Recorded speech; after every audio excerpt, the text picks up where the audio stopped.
सोना या चांदी, हीरे या मोती, हम धन दौलत इकट्ठा कर रहे हैं और सबसे ज्यादा लास्ट में क्या करते हैं, हीरे इकट्ठे कर लेंगे, लेकिन कभी इस हीरे को अपने पास नहीं रखते, दूसरे हीरे इकट्ठे करते हैं। और जिसने इस हीरे को अपनी जिंदगी में रख लिया, फिर दूसरे हीरों की जरूरत के सोना या चांदी, हीरे या मोती, भक्ति के आगे। और तो भाई बंद कर दे, भक्ति की नाम बोलो मेरे पास, भक्ति के आगे और बात कर, मैं भाई मैं तो बंद करवा दो, भक्ति के आगे। सबसे बड़ा भाव इसमें जो आया है, दुर्योधन ने मेरे बनाए मिष्ठान ठाकुर के आगे लगाए, मिष्ठान ठाकुर के आगे लगाए। कहे श्याम प्यारा, मेरा श्याम क्या कह रहा है कि कहे श्याम प्यारा, सुनो दुनिया वालों।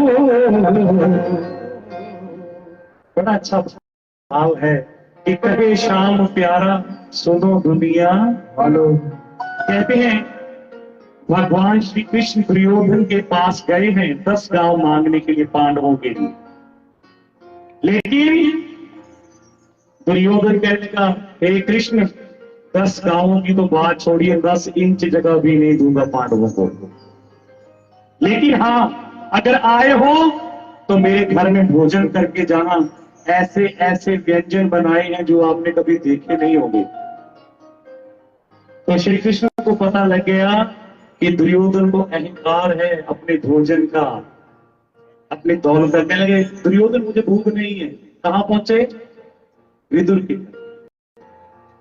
कहते हैं कि विदुर की पत्नी उस समय स्नान कर रही थी, जैसे आवाज लगाई काकी काकी, कहते प्रेम में इतनी बावली होगी कि मेरा कृष्ण आया, मेरा कृष्ण आया, उसी अवस्था से भागी जा रही है।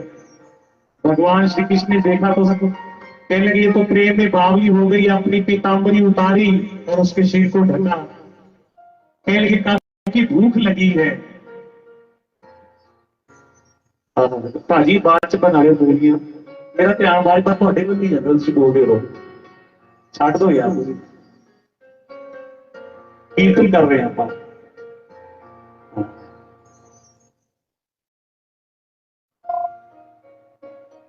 एक लाइन लगी होती है और लगन लगी मेरी वो सारी टुट जाती जी होती है।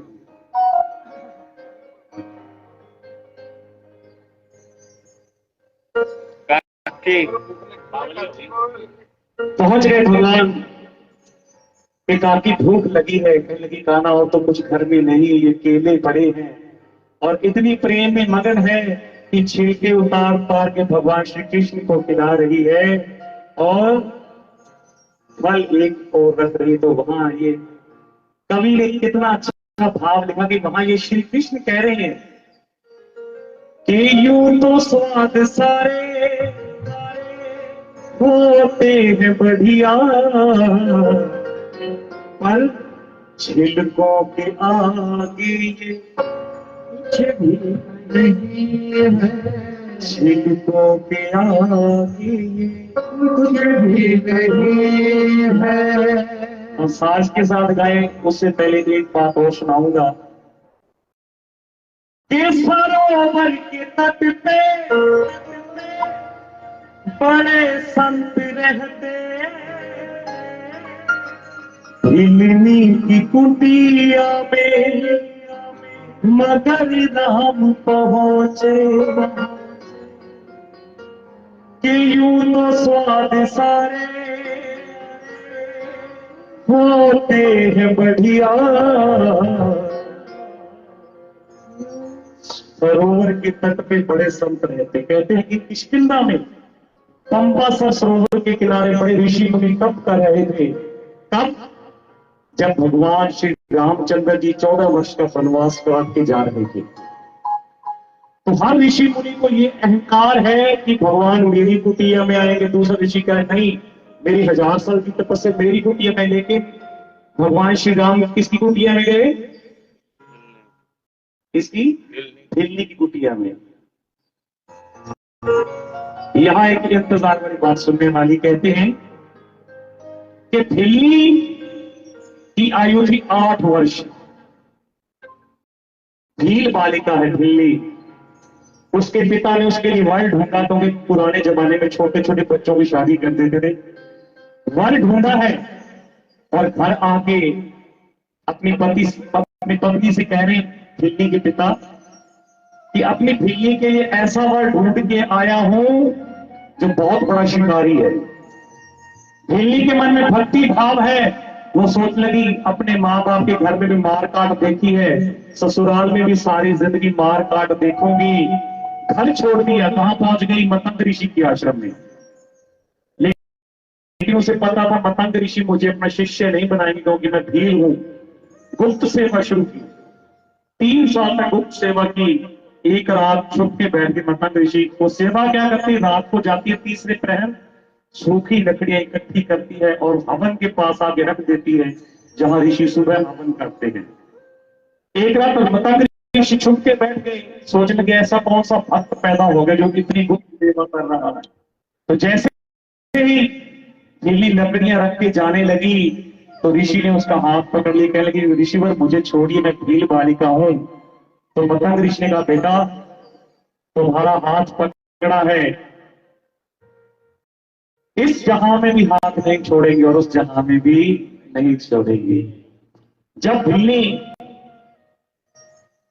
मतंग ऋषि इस दुनिया से जाने लगे, तो भिल्ली कहने लगी ऋषिवर आप मुझे छोड़ के जा रहे हो, मेरा इस दुनिया में आपके सिवा है ही कौन?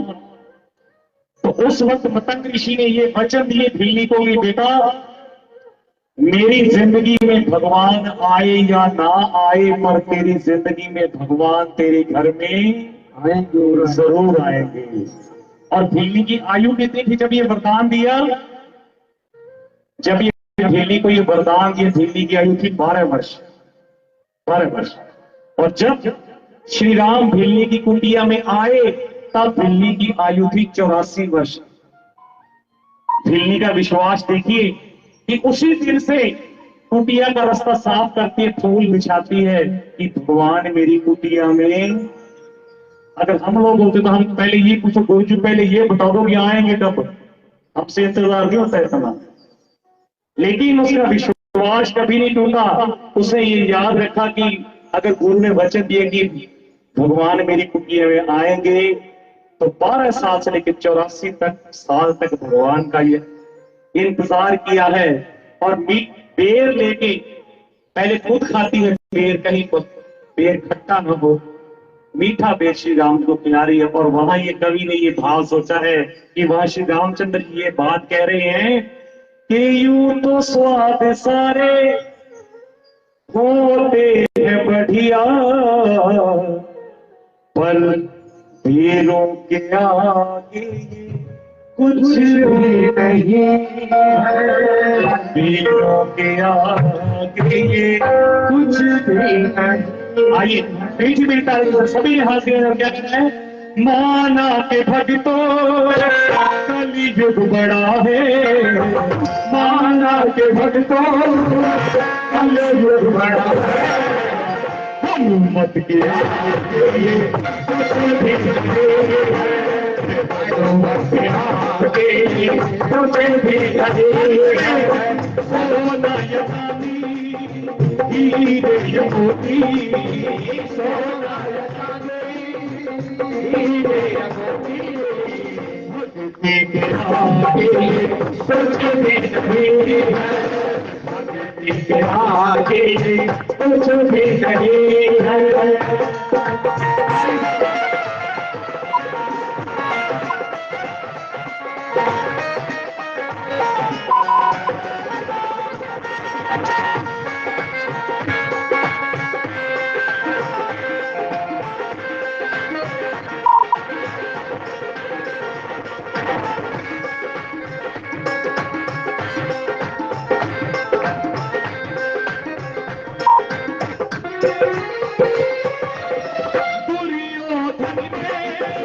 मेरे बनाए स्थान ठाकुर के आगे बनाए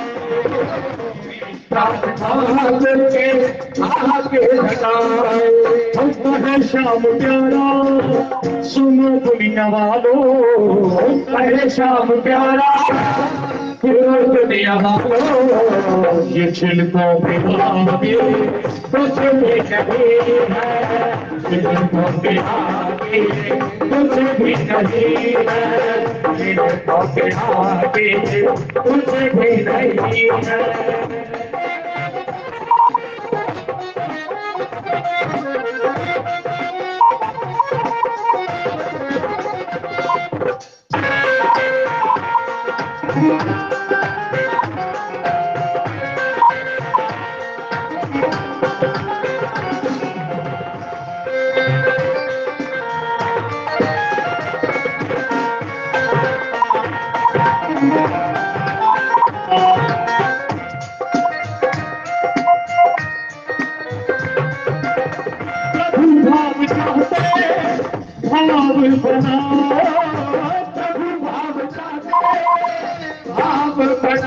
यदि पास कुछ हो तो पुष्प ही चढ़ाओ यदि पास कुछ हो तो पुष्प ही चढ़ाओ प्रभु क्या चाहते हैं धन चाहते हैं दौलत चाहते नहीं वो सिर्फ हमारा भाव चाहते हैं अगर चढ़ाने के लिए कुछ भी नहीं है तो भावना से अगर एक फूल भी चढ़ा दिया जाए तो वो भी प्रभु को स्वीकार है प्रभु भाव भाव बनाओ प्रभु भाव